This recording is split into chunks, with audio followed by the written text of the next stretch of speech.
Hey guys, what is up? It's Dusty here, and welcome back to another episode of the Daily Crypto News. And today, I think we have a couple of really interesting things to share, but we have to start off with a very important warning. And the warning, long story short, is that it might have not been the end of the dump, alright? Regardless of what the crypto prices are showing right now, just know that it can still get significantly worse. And that does not mean that for the longer term we're not going to succeed. I've already stated multiple different times, I believe in crypto to the fullest. I think there's a 0% chance that we are actually going to lose money if we invest in crypto right now over longer periods of time. But on the short term, and that's what we're focusing on right now, that's what you're looking at right now, there are a couple of different scenarios that could play out. We're not at the full-blown wipeout panic just quite yet, says Anthony Scaramucci. He estimates how far the stock market could plunge and shares what investors should be doing in equities and crypto. So honestly, I think there's not really any good answer right now, because what should you go for? USDT? All right, what if in reality some stablecoin or so actually starts to wipe itself out or something happens to that? Or if the dollar, which is the underlying part of it all, actually starts just losing crazy amounts of value, then what do you really are stuck with? And what do you have at that point? Don't get me wrong, guys. Don't get me wrong. I think that stable coins are ultimately safer than any crypto for the matter of staying stable or so. I mean, the dollar is getting worth less and less, but it's gradual. I don't necessarily see the dollar plunging by, 95% or so in the next couple of months here, maybe over the next, longer amounts of years, but I can't really state too much about that in a video like this. I'm more so talking about what is the best decision. Stocks. Well, but they've been doing really well for a long time. Last year's been kind of bad. If the recession hits, stocks are going to fall. All right, and I'm holding my fingers right here. Property. Well, property's been going out of the freaking world. Watches have been going out of this freaking world. What is safe? What is good? And at the end of the day, all it brought me back to was thinking, you know what? I have nothing really certain to cash out towards. I'm going to stick with my crypto.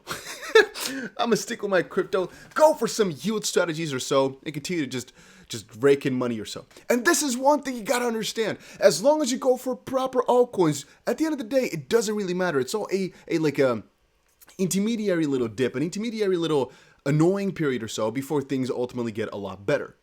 So again, you guys probably know by now what altcoins I always like to buy in these dips. Right now, the XP price is looking juicy. And again, if you want to just hear a couple, I'm always buying XRP. I get XRP every single day.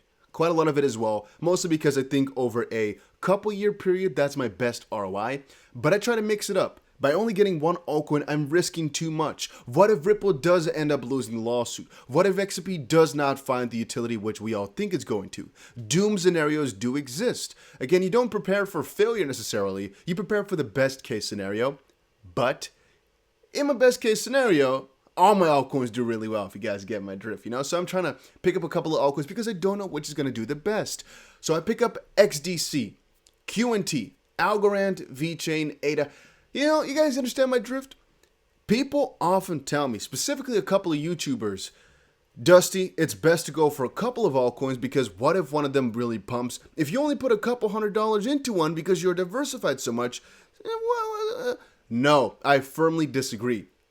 I think if you're into crypto, you should be going for a lot of altcoins, a little bit of the spectrum of each kind of sector or so. A Theta, as an example, right, is a completely different sort of altcoin that can do really significantly better in some other sort of time period than an XRP, for example. They're meant for completely different purposes. And so it goes for a lot of these platformers too. An Ethereum and an XRP, you can't compare the two to one another. Are they both cryptocurrencies? Yes. Do they serve any sort of similar purpose? In my opinion, not really. Not really at all. Maybe eventually they'll get towards there where XRP and Ethereum are kind of alike. But I guess the only ones which you could kind of compare are XRP and XLM in that nature because they're built very similar. Or Ethereum, ADA, Tron, and all those in that little ballpark or so of the platformers, that the primary function is platforming. And again, if you have a strong preference, I think in the platformer stage, if you want to pick between an Ethereum, a Tron, for example, maybe you can pick one, or an ADA. You can pick one of them that you really like and you can skip the rest. Because if platformers will succeed, we don't know which one, but it will just be one of them that will be the best, obviously. So there's a good chance to go for one of those in scenarios like that. But if you're going for different sectors, I think you have the highest likelihood to be successful over longer periods of time. And again, that's why I usually go for a lot, which have different backings as well. A Solana and an Algorand, you're getting dumped on by the bigger institutions that bought in early. All right, one of the guys that is really big on Solana and has got a lot of money in it, of course, Sam Bankman-Fried, for example, with Serum, of course.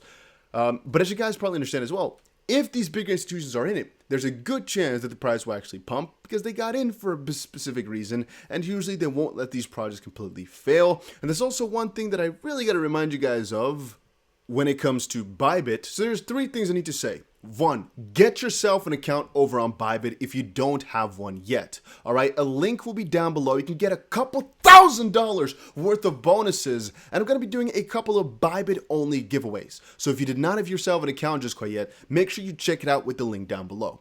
But more importantly, there's a trading competition right now or coming up that's worth $6 million that we can work as a team in. So I'm not sure what the link is to actually sign you guys up towards my team just quite yet, but I want you guys to be ready, all right? I got the email about 3 hours ago here that the World Series of Trading is coming up, all right? You got to be there. Let me say it like that. You have to be there or be squared if you're a trader whatsoever. But even if you're not, make sure at least that you're watching this, all right? Because it's going to be scary. I think it's a $6 million prize at the end of the day. Oh, it says early bird registration starts June 10th or so. So I guess they're announcing it right now. Yeah, whatever, guys. Just make sure you are kind of mentally prepared for some bigger trading competition or so. There's a lot of money to be made in that sense. So I want you guys to be prepared for that. And third, over on Bybit, there's also this token that's called BIT. And I think a lot of these tokens on exchanges are working the same way. The exchange token, over longer periods of time, like a BIT, like a BNB, will not really fail. Even though I'm not so certain that those will be the crazy 100 to 1000x opportunities or so, and I'm surely not going to say that to you guys right now in your face, I think that over medium periods of time, exchange tokens out of everything might actually be safest.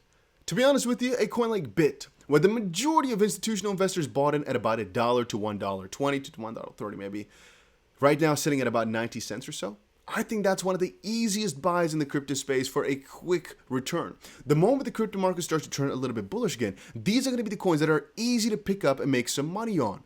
You know, quick money, basically. I'm not talking about going from, 90 cents to $900 or so. Crazy returns. I'm talking about you utilizing money that was otherwise sitting in USDT to make a quick flip or to make almost certain money with. The same thing goes for BNB. Picking up BNB is almost always, in my own opinion, a smart move if you believe in the future and progress of Binance. Since I believe in that, I always pick up BNB whenever I have some money left on the side. Should you follow my advice? Absolutely not. I'm just a random guy on the internet. I'm just saying whatever's worked for me. And if you think that's a good thing for you as well, if it makes sense, maybe try it out, okay? But again, at the end of the day, this is just my thoughts on the matter, not actually trying to advise you into doing anything. At the end of the day, it may go wrong, but I'm just letting you guys know my opinion that I think is really, really smart about these things. But yeah, I guess for Crypto.com, it works the same manner, but those I trust a little bit less. The ones I really trust the most are Bybit because I know them really, really in and through, so that's why I trust them a lot. And with Binance, because those guys have been around everywhere. They're like regulated almost everywhere right now. It's going really, really fast. And CZ is such a big personality. I think it's going to be really hard for them to kind of come back down and crash or so. So honestly, I think that one is also very freaking safe in that nature. But to kind of come back on an earlier point, guys. Whoa, little voice crack right there. If, and this is very important as well, if cryptos are going down, most likely all your cryptos are going down. And so it's actually not a bad thing to eventually go for the cash out plan, which I went for and explained yesterday to you guys, of just basically buying yourself multiple different other assets, basically, when the time is due or when you've made a lot of money to just hopefully diversify a little bit better. It's not a bad thing. It's not something you should be ashamed of or so if you're cashing out crypto for that reason.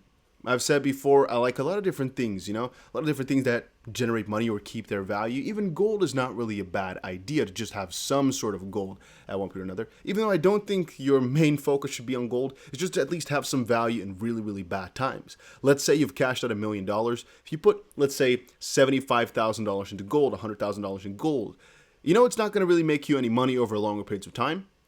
And maybe if you kept it in crypto, it would have made you $10 million, that little $100,000. But maybe if crypto really does go to zero after 40 years from now, at least you still have $75,000, which at that point, I guess, can buy you about 3 sandwiches and half a bottle of water. But you guys get the idea, right? You at least have some sort of thing. I guess it doesn't make a whole lot of sense if you think about it from the perspective that if gold stays at about $2,000 for as long as we can kind of think of, and the inflation is 8% or so, generally speaking, the value of the dollar should keep going down, so the value of gold should kind of keep going up relative to the dollar. If it stays stable at 2,000, well, that's actually not so good if you guys think about it. But that's a story for a different day. Story for a completely different day. Story for a completely different day. We'll see. All right, we'll talk about it.